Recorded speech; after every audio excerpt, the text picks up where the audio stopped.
আসসালামু আলাইকুম। আশা করি সকলে ভালো আছেন। শিরোনামে আপনারা দেখতে পেয়েছেন যে খুব শীঘ্রই সংযুক্ত আরব আমিরাতের ভিসা বাংলাদেশিদের জন্য নতুন করে উন্মুক্ত হতে যাচ্ছে। সেখানে ট্যুরিস্ট ভিসা সহ বিভিন্ন কর্মসংস্থানের ভিসাও চালু করবে বলে এরকম বক্তব্য দিয়েছেন আবদুল্লাহ আহমদী। আমি বিষয়টা একটু তথ্য সংগ্রহ করেছি এবং আপনাদের একটু জানাই, এরপরে বিস্তারিত আলোচনা করব। আমি আজকে বাংলাদেশ প্রতিদিন, আজকে 25শে ডিসেম্বর। Merry Christmas to everyone. সকল খ্রিস্টান ধর্মাবলম্বী ভাই ও বোনদের জন্য জানাই শুভেচ্ছা এবং আপনাদের দিনটি আনন্দময় সুখকর হয়ে উঠুক, এই শুভকামনা করি। আলোচনা শুরুতে আমি আবার অত্যন্ত আনন্দের সাথে এবং গর্বের সাথে আপনারা জানিয়ে দিতে চাই যে সংযুক্ত আরব আমিরাতের ভিসা খুব শীঘ্রই আবদুল্লাহ আহমদী তিনি যেটা ঘোষণা করেছেন যে জানুয়ারি কিংবা ফেব্রুয়ারির মাঝামাঝি সময়, উনি সুনির্দিষ্ট করে কোনো তারিখ বলেন নাই, বাট খুব শীঘ্রই ভিসাটি উন্মুক্ত হবে এবং আগামী দিনে বাংলাদেশিরা সেই দেশে বিভিন্ন কর্মসংস্থানে যেতে পারবেন। বিশেষ করে ডেভেলপমেন্ট কোম্পানি আছেন, ডক্টর আছেন, ইঞ্জিনিয়ার আছেন, হসপিটালিটি ইন্ডাস্ট্রি আছেন এবং আদার্স যেসব প্রফেশন আছেন সবাই সেখানে যেতে পারবেন। বর্তমানে এশিয়ার মধ্য দুবাইকে বা সংযুক্ত আরব আমিরাতকে ইউরোপের শহর বলা হয়।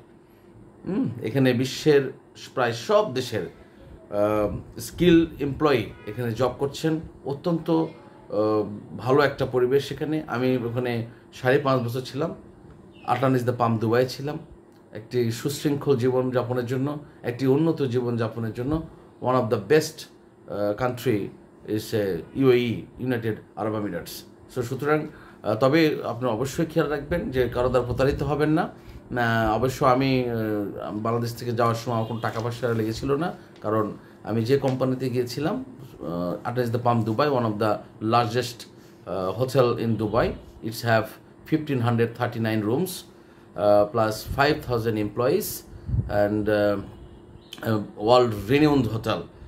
World renowned hotel, it's huge, you can see over there. So তারা এখান থেকে যে লোকজন নিয়েছিল তাদের কাছ থেকে কোনো টাকা পয়সা বা ইভেন কি আমাদের এয়ার টিকিট, মেডিকেল কিছুই লাগে নাই। তো হোটেল ইন্ডাস্ট্রির জন্য, হসপিটাল ইন্ডাস্ট্রির জন্য আপনারা যারা মিডল ইস্টের মধ্যে দুবাই শহরে যেতে চান, আপনারা অবশ্যই হোটেল কর্তৃপক্ষের সাথে যোগাযোগ করে হোটেলের ভিসায় আপনারা যাবেন। এটা কিন্তু খুবই ভালো একটি দেশ। সেখানে আপনি কাজের মর্যাদা পাবেন এবং ভালো পরিবেশে জব করতে পারবেন এবং স্যালারি বেশ হ্যান্ডসাম স্যালারি তারা দিয়ে থাকে। সুতরাং আমি একটু পরে শোনাই, 1 মিনিট আমাকে সময় দিন। বাংলাদেশের জন্য সংযুক্ত আরব আমিরাতের ট্যুরিস্ট ভিসা আগামী ফেব্রুয়ারিতে উন্মুক্ত হবে। বাংলাদেশের নিযুক্ত দেশটির রাষ্ট্রদূত আবদুল্লাহ আহমদী তথ্য জানান। সোমবার রাতে দুবাইয়ে বাংলাদেশ কমিউনিটির পক্ষ থেকে নবনিযুক্ত রাষ্ট্রদূত মুশফিকুল, একটু লাইনে থাকবেন,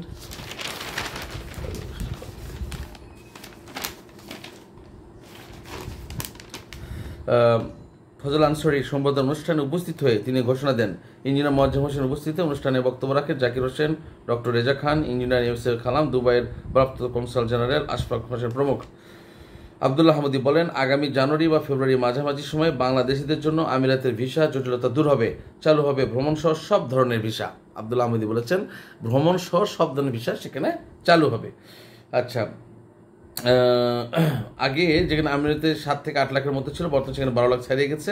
সুতরাং অবশ্যই এটা একটা বাংলাদেশি যারা শ্রমজীবী আছেন তাদের জন্য একটা ভালো খবর, কারণ আমরা অনেকেই internal company to company change করতে পারে না বা কোম্পানি থেকে কোম্পানি পরিবর্তন করতে যদি না পারে, সেক্ষেত্রে একটি অস্থিতিশীল পরিবেশ তৈরি হয় এবং শ্রমিকের যে একটি মর্যাদা বা মান সেটা কমে যায়। কারণ আপনি যখন একটা কোম্পানিতে লং টাইম থাকবেন, আপনার যখন যাবার রাস্তা থাকবে না, তখন সেই কোম্পানি আপনাকে অ্যাভয়েড করতে চায় না। বাট আপনি যখন এক কোম্পানি থেকে আরেক কোম্পানি এক্সচেঞ্জ করতে পারবেন, there is lots of job, huge job. হ্যাঁ, আপনারা অনেকেই বিভিন্ন সময় অন্যান্য দেশে গিয়ে আপনার 5 লাখ 10 লাখ টাকা খরচ করে অন্যান্য দেশে যান, যে বেতন পান। আমি বিশ্বাস করি আপনি যদি স্কিল এমপ্লয়ি হন, আপনার যদি ক্যাটাগরি ভালো থাকে and you know the way to go, আপনি অবশ্যই একদম মিনিমাম একটা খরচে আপনি দুবাই গিয়ে জব খুঁজতে পারেন এবং সেখানে job market is open for everyone. এবং আপনি যদি অবশ্যই আপনার কিন্তু স্কিল হতে হবে, আমি কিন্তু নন স্কিলের কথা বলছি না, ইউ আর হায়ার এডুকেটেড হতে হবে এবং স্কিল হতে হবে। যদি আপনি স্কিল এবং প্রফেশনাল হয়ে থাকেন, যে এই সেক্টরে হন না কেন, you have huge job in UAE, united Arab Emirates. So once again, congratulations to everyone, and thank you very much to UAE government and taking this royal decision for the people of Bangladesh and stand with the people of the Bangladesh. As you know, there's most of the Bangladeshis are mostly hard worker, and they are very honest and dedicated on the job, and they love to be work at UAE, and they love to feel the commitment.